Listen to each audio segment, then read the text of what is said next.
Bonjour à tous et bienvenue dans ce nouveau décryptage. Aujourd'hui, on va plonger la tête la première dans un mystère absolument vertigineux, la véritable nature de la vie. On ne va pas faire un cours de biologie cellulaire classique, non, pas du tout. On va plutôt essayer de redéfinir totalement, d'un point de vue scientifique et philosophique, cette frontière invisible et pourtant si cruciale qui sépare la matière inerte d'un être vivant. C'est passionnant, vous allez voir. On s'est tous déjà posé la question. Si la vie vient finalement de la matière, pourquoi est-ce qu'on ne peut pas la modéliser simplement ? Pourquoi est-ce que ce n'est pas juste comme l'eau qui se transforme en glace ou comme un morceau de métal qui devient magnétique? Eh bien, c'est parce qu'il y a forcément un processus fondamentalement différent à l'œuvre, une sorte d'anomalie dans la matrice de la physique classique. Pour comprendre cette anomalie, on a un beau programme devant nous.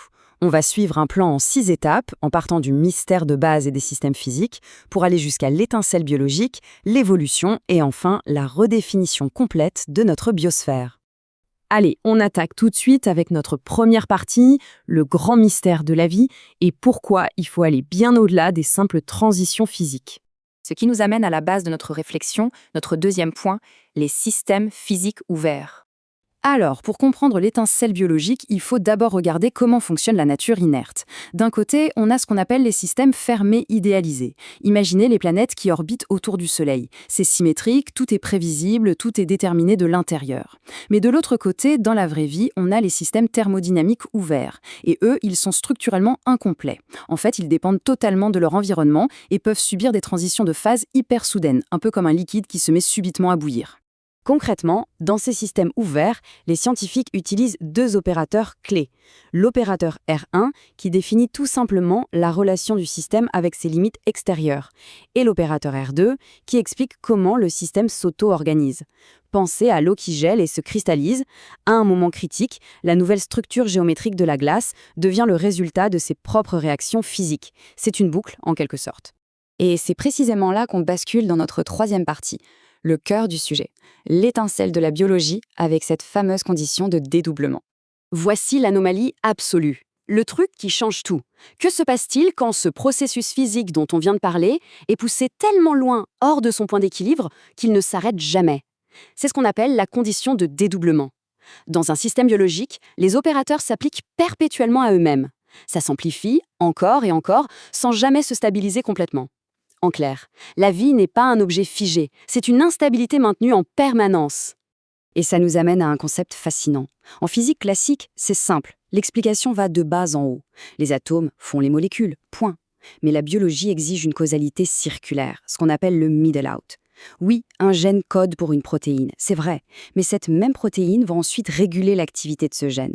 Les composants créent le tout, et le tout contrôle les composants, dans une danse infinie. Donc, oubliez l'idée d'un chef d'orchestre suprême qui dicterait les règles d'en haut. Le tout biologique est le résultat constant des relations infinies de ses propres parties. C'est comme un puzzle géant où les pièces s'ajusteraient elles-mêmes en temps réel pour créer l'image finale. L'organisme global n'existe que par la participation hyper active de tous ses composants. Ce qui nous amène à notre quatrième point, le grand duel entre robustesse et plasticité, et cette notion de résonance permanente. C'est la toute première limite mathématique de la vie qu'on appelle oméga 1. C'est un état de résonance où le système est grand ouvert de l'intérieur. Ici, on a deux forces qui s'affrontent. D'un côté, la plasticité, c'est-à-dire le potentiel de changer. De l'autre, la robustesse, la résistance au changement.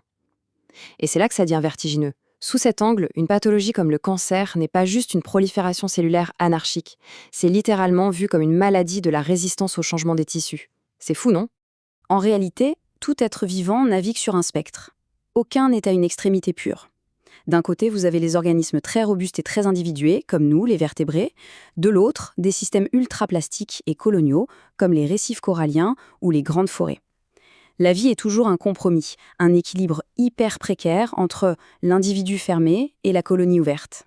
On passe à notre cinquième étape, l'évolution, le changement perpétuel et le concept d'amplification. C'est la seconde limite de la vie qu'on appelle oméga 2. L'opérateur de changement s'internalise pour devenir ce qu'on connaît tous, l'évolution. La sélection naturelle et la descendance agissent comme des moteurs géants. Prenez une simple population de levures. Si on la met dans un environnement stressant, elle peut réorganiser l'expression de ses gènes sur plusieurs générations, sans même avoir besoin de muter. La mémoire devient transgénérationnelle.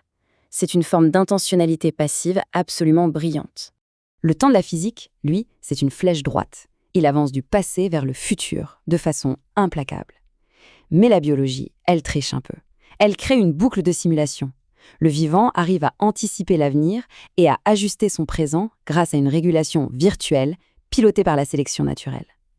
C'est exactement cette boucle qui donne au vivant son histoire constante et son évolution irréversible. Et nous voici enfin à notre 6e et dernière partie, l'espace ultime de la vie, la biosphère redéfinie. Pensez à la biologie comme un jeu de poupées russes. On part des éléments de base, puis on passe aux organismes liés à leur microbiote, ce qu'on appelle les holobiontes. Ensuite, on englobe tout ça dans des niches écologiques, et tout au sommet de cette immense pyramide de relations trône la biosphère, l'espace qui englobe absolument toutes les interactions possibles sur Terre. Mais attention, oubliez le mythe d'une Terre qui serait un seul organisme géant et conscient. La biosphère n'est pas une sorte de super-individu. C'est une entité purement différentielle.